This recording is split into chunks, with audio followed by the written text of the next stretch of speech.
देख रहे हैं एजी टीवी। अफगानिस्तान इस समय पूरी तरह से तालिबान के नियंत्रण में है। राष्ट्रपति अशरफ गनी देश छोड़कर जा चुके हैं, तो वहीं इसी बीच तालिबान ने कहा है कि अफगानिस्तान में युद्ध खत्म हो चुका है। अभी काबुल एयरपोर्ट पर हंगामे की खबर आ रही है, देखिए मेरे साथ ये रिपोर्ट। अफगानिस्तान के काबुल एयरपोर्ट पर हंगामे में कम से कम 5 लोगों की मौत की खबर आ रही है। अंतर्राष्ट्रीय एजेंसियों का दावा है कि एयरपोर्ट पर अभी भी हालात बेकाबू हैं। एयरपोर्ट पर अधिक भीड़ होने के बाद यहां पर विमानों के संचालन पर रोक लगा दी गई है। अफगानिस्तान में हर दिन तेजी से हालात बेकाबू हो रहे हैं। इंटरनेट मीडिया पर भी कई तस्वीरें और वीडियो सामने आ रहा है जिनमें घायल लोग दिख रहे हैं। हालांकि इनकी पुष्टि नहीं की जा सकती। वहीं कुछ रिपोर्ट का दावा किया गया है कि कुछ लोगों की जान भगदड़ मचाने से चली गई है। अफगानिस्तान में तालिबान का पूरी तरह कब्जा हो जाने के बीच हजारों की संख्या में लोग काबुल छोड़कर जाने की कोशिश कर रहे हैं। समाचार एजेंसी एएफपी के सूत्रों के मुताबिक काबुल एयरपोर्ट पर हजारों की संख्या में लोगों के भीड़ के बीच हंगामा हो गया, जिसके बाद भीड़ को तितर-बितर करने के लिए अमेरिकी फौज ने हवा में गोलियां दागी।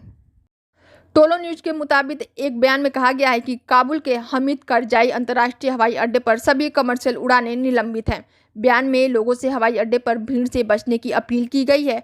काबुल अंतर्राष्ट्रीय हवाई अड्डे पर सभी कमर्शियल उड़ानों को निलंबित कर दिया गया है। वहां से केवल सैन्य विमानों के संचालन की अनुमति दे दी गई है। अफगानिस्तान इस समय पूरी तरह तालिबान के नियंत्रण के करीब पहुंच चुका है और राष्ट्रपति अशरफ गनी देश छोड़कर जा चुके हैं। इसी बीच तालिबान ने ऐलान किया है कि अफगानिस्तान में युद्ध खत्म हो गया है। तालिबान ने काबुल में राष्ट्रपति भवन पर कब्जा कर लिया है। इसी बीच अमेरिकी सेना यहां से निकलने की कोशिश में जुटी हुई है और पश्चिम देश अपने नागरिकों को यहां से निकालने में जुट गया है।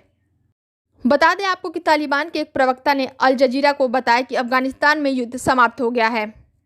समाचार एजेंसी रटायर के मुताबिक अल जजीरा को दिए एक इंटरव्यू में तालिबान के प्रवक्ता मोहम्मद नय्यम ने कहा है कि संगठन अंतर्राष्ट्रीय समुदाय के साथ शांतिपूर्ण रिश्ता रखना चाहता है और उनके साथ किसी भी मुद्दे पर चर्चा के लिए तैयार है। मोहम्मद नय्यम ने कहा है कि तालिबान अलग थलग होकर नहीं रहना चाहता। उन्होंने कहा है कि अफगानिस्तान में किस तरह की शासन व्यवस्था होगी, इसको जल्दी स्पष्ट कर दिया जाएगा। रटायर के अनुसार रविवार को तालिबान की राजधानी काबुल में प्रवेश करने के बाद राष्ट्रपति अशरफ गनी देश छोड़कर भाग गए।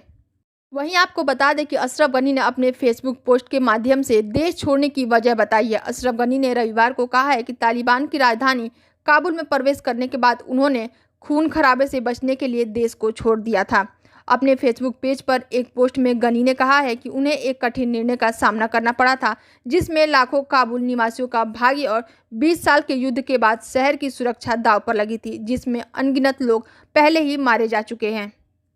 हालांकि अशरफ गनी ने अपने वर्तमान स्थान की जानकारी का खुलासा नहीं किया है। समाचार एजेंसी अल जजीरा ने गनी के एक निजी अंगरक्षक का हवाला देते हुए कहा है कि उनकी पत्नी, उनका चीफ स्टाफ और राष्ट्रीय सुरक्षा सलाहकार पड़ोसी देश में हैं।